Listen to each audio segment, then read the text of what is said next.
My car is dead this morning. I got to jump start it with the CRV. I hope this works.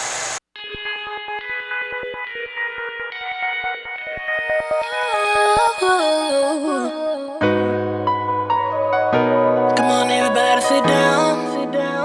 People wanna act like they are in the know.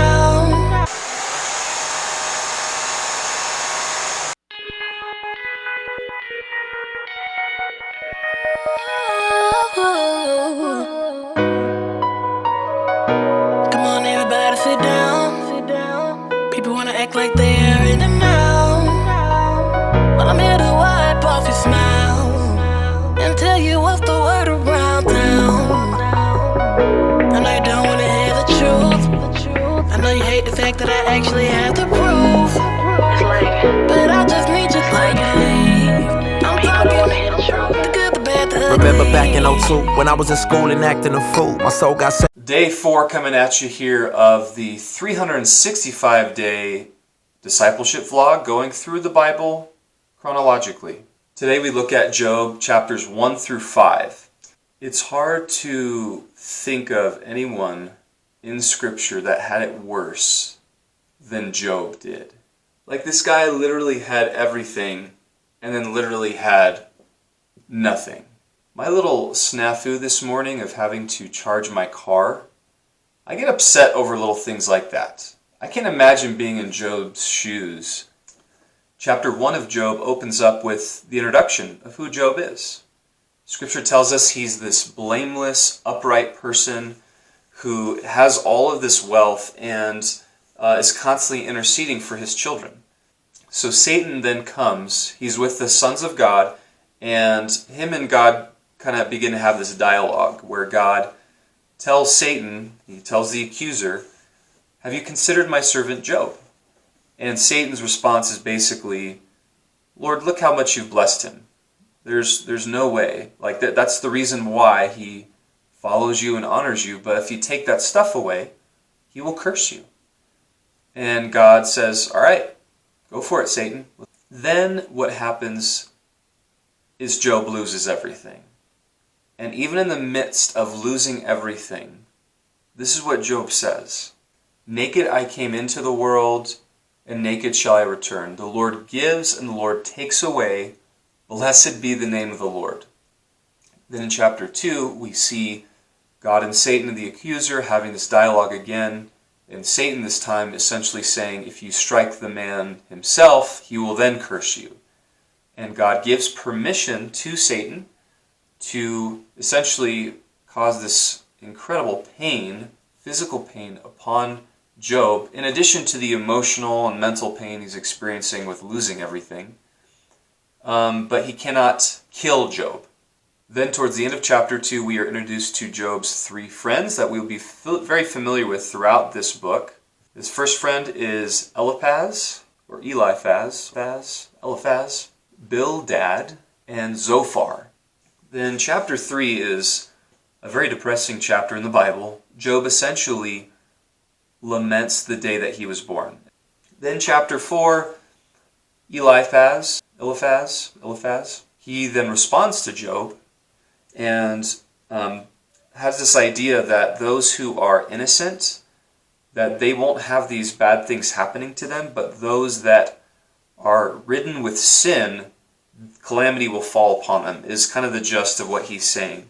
And really, that happens in both chapter 4 and chapter 5.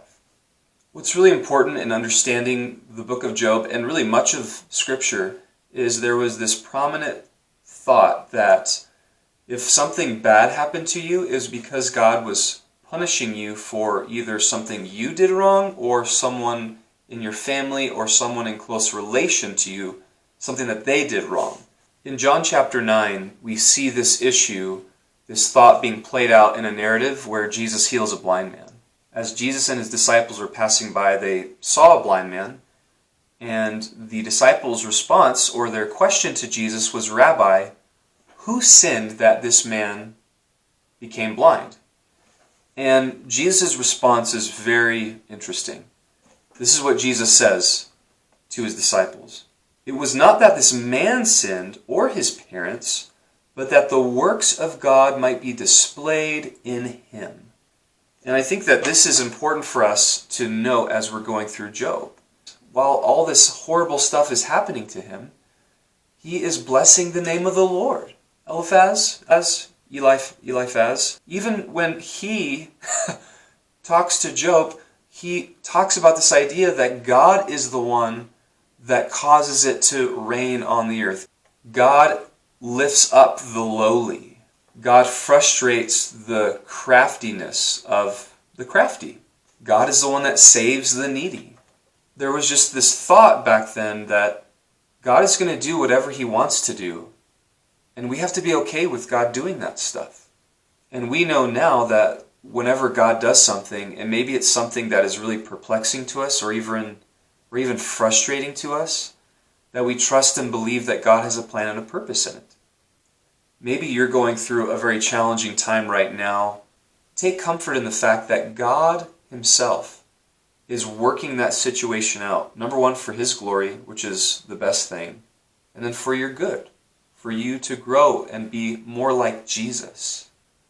That these things are happening so that the glory of God might be shown, and that people might come to know him, and that you might be molded and shaped more and more into his image. Even the challenge or difficulty that you're facing is something you do not deserve. It is a gift from God. It is a gift from God to mold and shape you more into his image, to draw him closer to you. And it is a blessing. So there you have it. There's a lot more, obviously, in these passages we could go through, but read them yourself. Share what it was that the Lord spoke to you through it. And yeah.